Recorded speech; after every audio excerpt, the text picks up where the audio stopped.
Welcome to CivilNet. Joining me via Skype from Geneva is Vicken Cheterian, a very well-known journalist. Vicken, thank you for joining us. Thank you for having me. I want to talk to you about a piece that ran recently in the New York Times by the editorial staff called The Two Faces, I think it was called, The Two Faces of Azerbaijan's Mr. Aliyev. And it was speaking about his records on human rights, press freedoms.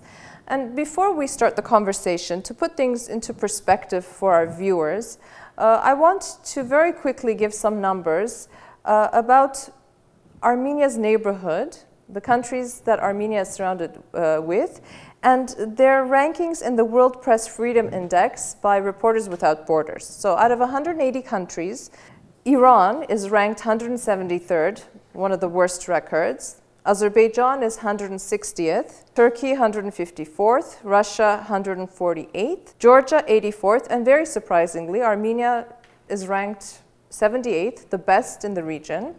And to be honest, Vicken, we're in the media here. Other than self-censorship, we are relatively free to say and report as we like. The case in Azerbaijan is different. Let's talk about Aliyev and his recent activities. What's happening in Azerbaijan is a complete, total war against all kinds of opposition activities, from opposition parties to human rights activists to the independent media.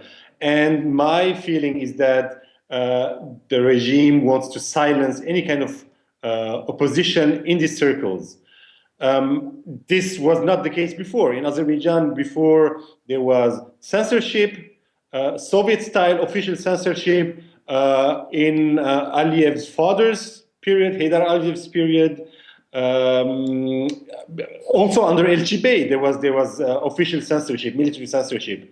And later, I think it was in the late 90s, 98 if I remember right, this censorship was taken away.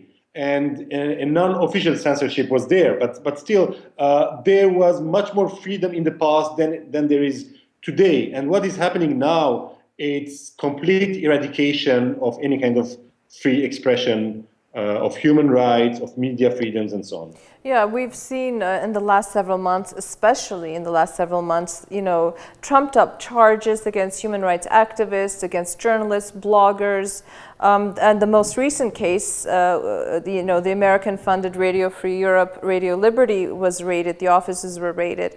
Another very, very well-known investigative journalist, Khadija Ismailova, was also again on trumped-up charges for sort of revealing the business interests of the Aliyev family. It's really disheartening and disconcerting, I think, for those of us that live in the region, that see this, that read about it, and yet see how the West continues to court Azerbaijan. Now, neither you nor I are naive. We understand that there's big oil money, and they like the fact that there's ample supplies of oil and gas to Europe from Azerbaijan. But when we talk, I'm almost laughing because what happens to European values or to Western values and to democracy? Azerbaijan is not on European radars. Azerbaijan for Europe is just oil, that's it. And what is more interesting here is why Azerbaijan is hitting those areas in its own society: independent media, Radio Free Europe, Radio Liberty, human rights activists, which the Azerbaijani regime identifies of being pro-Western. So what Azerbaijan is doing, what Aliyev is doing, is to destroy any kind of pro-Western support within its own society.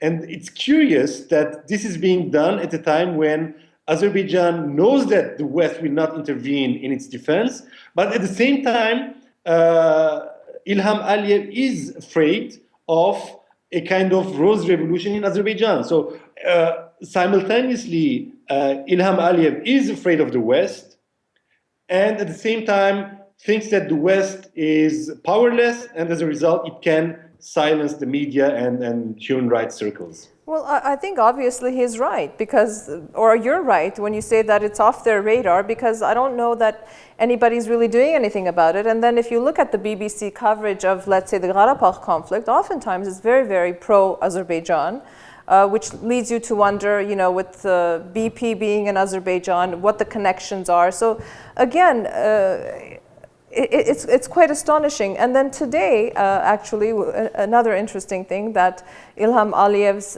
Twitter feed, I'm sure you've also seen it. And while you say that he has these anti-Western sentiments or he has these conspiracy theories about Western sort of influences in his country, yet he also wants to show Baku and Azerbaijan as a very Western, very civilized, democratic country. So there's a lot of contradictions in his leadership.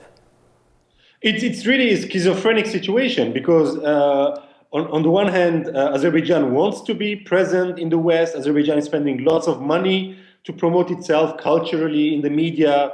It wants to be seen as civilized and European, but at the same time it accuses pro-Western institutions, Western-funded projects in Azerbaijan to be like centers of espionage, of being collaborators with foreign countries that are struggling to undermine Azerbaijani interest, image, and so on. So it is schizophrenic, but at the same time, I think it expresses not only force and power, but also fear. I think Ilham Aliyev is afraid, you know, otherwise I can't explain this kind of massive attack against journalists, lawyers. I mean, what can these people do to threaten his regime? So he should be afraid of something, and I can only explain the repression from this perspective. Either it's fear from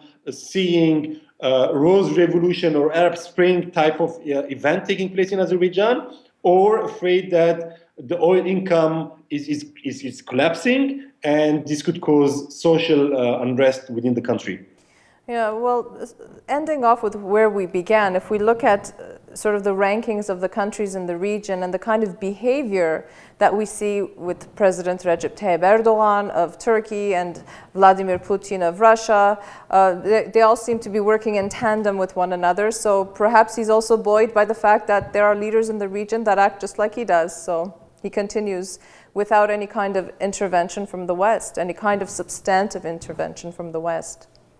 Yes, for sure. And Azerbaijan did start this repression step by step. And when there was no reaction for the first arrest, second, third, it went on. So it wasn't like one massive strike. It is going on for over a year and a half now, and there's no reaction. And as you said, Azerbaijan is in league with a number of other countries and is following what's happening in Turkey, what's happening in Russia.